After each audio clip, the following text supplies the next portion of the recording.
It claims to turn your body into a fat-burning machine. Weight Watchers is getting crushed by the ketogenic diet. What the heck is ketogenic diet? Hello beautiful people, welcome back to my channel Skylife, where I explore the world of wellness and try all sorts of health and lifestyle trends and topics. In this video, I'm going to be trying one of the hottest trends / diets in the health world right now, the ketogenic diet. Keto. The ketogenic diet, also known as keto, is one of the fastest growing diets at the moment, stirring up quite a bit of controversy between health and fitness experts. It puts you in ketosis. But that's not good for you though. No, it's not. Avoid the keto diet. Common sense. So it's really obvious that she's not trying to understand it. She doesn't have a clue. She doesn't understand insulin. This diet can create micronutrient deficiencies with vitamins and minerals. It doesn't have enough fiber unless you're predominantly plant-based. I could go on and on. It's not ideal. Quite frankly, she's just brought attention to the fact that people need to be doing the right kind of keto diet. The ketogenic diet consists of eating a high amount of healthy fats, moderate protein, and low carbohydrates, and is said to turn the body into a fat-burning machine. By controlling these macronutrient ratios, the keto diet aims to put the body into a state of nutritional ketosis, which means that the body is using fat for fuel rather than carbs. Ketosis is also what happens during fasting when the body is no longer using glucose for energy, but ketones, which are a type of acid produced in the liver that are created and released from fat stores in the body when carbs are not present to be used as energy. When on the keto diet, you should be getting about 5 to 10% of your calories from carbohydrates, 15 to 30% from protein, and 60 to 75% from fats. The ketogenic diet has been shown to promote weight loss, increase energy, focus, mental clarity, and reduce hunger and cravings. So while it may appear that keto is just the latest fad diet, it turns out it's actually been around for quite some time. The term ketogenic diet was coined in the 1920s by Dr. Russell Wilder, who was finding success with the ketogenic diet for treating childhood epilepsy. According to a clinical trial conducted in 2008, the ketogenic diet reduced the number of seizures by 40% in children with epilepsy and increased their alertness, awareness, and responsiveness. The ketogenic diet has also shown promise for helping to treat neurodegenerative diseases such as Alzheimer's and Parkinson's disease. While there is some promising research on the ketogenic diet so far, there really isn't enough long-term human clinical trials existent to make any big claims about it. After learning about the ketogenic diet and all the controversy and conflict around it, I have to try this thing to see what it's all about. I'm gonna start with trying it for just 1 week to see how it goes, and then potentially advance to 30 days. For my keto experience, I need to consult with a real expert on this. Dr. Jody Nishida is a pharmacist and is certified in cardiovascular management and ketogenic nutrition. She has a clinical practice called the Keto Prescription, where she coaches her patients on how to personalize the keto diet to them and do it the right way in order to help with weight loss, diabetes, and other health issues. I consulted with Dr. Jody to learn more about keto and to understand how I could do it the right way. So how did you learn about the ketogenic diet, and then why did you decide to go down that path in your practice as a medical professional? My dad had a massive heart attack a few years ago and he almost died. So at that point, I had to get very involved in his medical care and his health. And it was a friend that mentioned keto to me. Once I started looking into it, I realized very quickly that everything we're doing in medicine, I don't want to use the word wrong or backwards, but that's pretty much what's happening. And so over the last 6 decades, the way we've been approaching things, it's the reason why we are the most obese nation. When you started researching it, what did you find? Keto was revived about, I would say 2 decades ago by NASA and the Navy SEALs.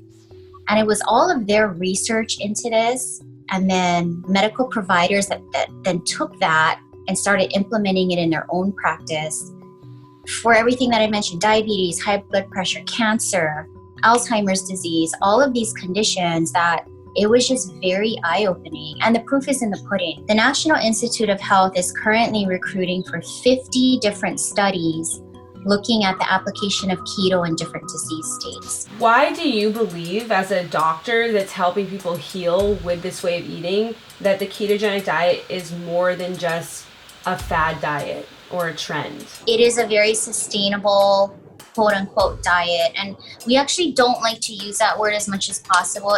It's unfortunate that it was called that to begin with. This is the only one that we feel is truly sustainable because you don't feel deprived. You're not walking around hungry all day. It's such a huge difference in your quality of life when you're using ketones for fuel instead of sugar. And you're able to reverse things like insulin resistance, which is linked to every single illness that exists today. Dr. Jody also walked me through a personalized keto meal plan based on my current diet and dietary restrictions. In order to track my macronutrients, I would be using an app called Carb Manager and would eat about 30 grams of carbs, 100 grams of protein, and 130 grams of fat each day. It is day 1 of trying keto. I'm about to make breakfast. I went to boxing this morning. I have to refuel. I have done about a 14-hour window fast, which Dr. Jody recommended. I'm having a matcha with some MCT oil, healthy fat for the brain. I'm going to make an avocado smoothie. As I started the keto diet, I was really pumped up and excited to try it out. Wow, it's so creamy. Oh my gosh. It tastes like I'm drinking a super creamy, thick milkshake. Yum. So one misconception about the keto diet is that you're gonna be filling up your plate with all these fats and only eating fats. What people don't realize is that fat is more calorie dense to grams than protein and carbs. She told me half of my plate should be green vegetables covered in some type of fat like olive oil or avocado oil or grass-fed butter, and then a fourth of my plate should be protein and the other fourth should be fat. Broccoli with butter on it is really good. It is time to see how I've done today in my Carb Manager app. Well, I think this was a good first attempt, but not the best. Overall, that little pie wheel chart is looking pretty good because the majority of that is fat. However, it's not adding up to the macros I'm supposed to be eating. So I'm supposed to be getting 30 grams of total carbs per day, and today I ate 49 grams. I don't even know how that happened because I feel like I wasn't eating anything you would think of that are carbs. It was really just in the avocados mainly that really screwed me over. I didn't realize avocados had so many carbs. So another thing to note is the difference between total carbohydrates and net carbohydrates. So net carbs also account for the amount of fiber in a food. So to find net carbs, you take the grams of fiber and subtract it from the total carbs, and you're left with really how many net carbs there are. So that's why not all carbohydrates are created equal. For example, carbohydrates coming from green vegetables and low glycemic fruit with lots of fiber and phytonutrients and minerals are completely different than carbohydrates coming from white bread and processed sugar. However, Dr. Jody did have me track total carbohydrates instead of net carbs just to ensure that I wasn't going over on carbs and therefore knocking me out of ketosis. Here is what I'm having for lunch. I have a ton of greens, broccoli and broccolini with melted butter, walnuts sprinkled on top of that, and then I have a turkey burger. I haven't logged any of my food today, so now I have to do that. And what I'm finding is that it is extremely tedious to log everything, and I get extremely stressed out when I see that I'm not hitting my macro numbers properly. Every day so far, I have been over on carbs, I've been way under on protein, and I've been just a bit under on fat. So I'm clearly not doing this right still, and I can't seem to get the hang of it. I don't think I can do this anymore. I am so freaking frustrated by always being over in carbs, and to be honest, I feel my best when I'm eating vibrant plant foods and maybe some animal protein in there. It could just be an adjustment period. Like, I'm adjusting to this way of eating, but it's so mentally draining for me and making me so mad. I don't want to even put myself through this any longer. I consulted with Dr. Jody about the struggles I was having, and she told me to stop tracking for a few days. It was just the restrictive nature of the diet overall that I was really struggling with. I used to track everything I ate, and I used to have a food journal, and I thought I was doing a lot of good for my body by tracking everything, and in reality it was putting so much stress on my mind because when I wouldn't eat the way I thought I was supposed to be eating according to my standards, I would beat myself up up about it and get so stressed out, and I stopped doing that. And since I've let go of needing to always eat a certain way and tracking all the time and thinking about what I'm eating all the time, my body changed and my relationship to food changed in a really positive way. I am thinking about food all day long, and that is something I freed myself of on my own, and I don't want to go back to that place. So the reason why I completely failed on the ketogenic diet was because of my own relationship with food and what I know about how I interact with that. And it was because of the restrictive nature of the diet that it didn't work. I think if you really want to get a good read on any of these different diets, you have to do it for longer than a week. You have to do it for 30 days. And I could push through and try and do that,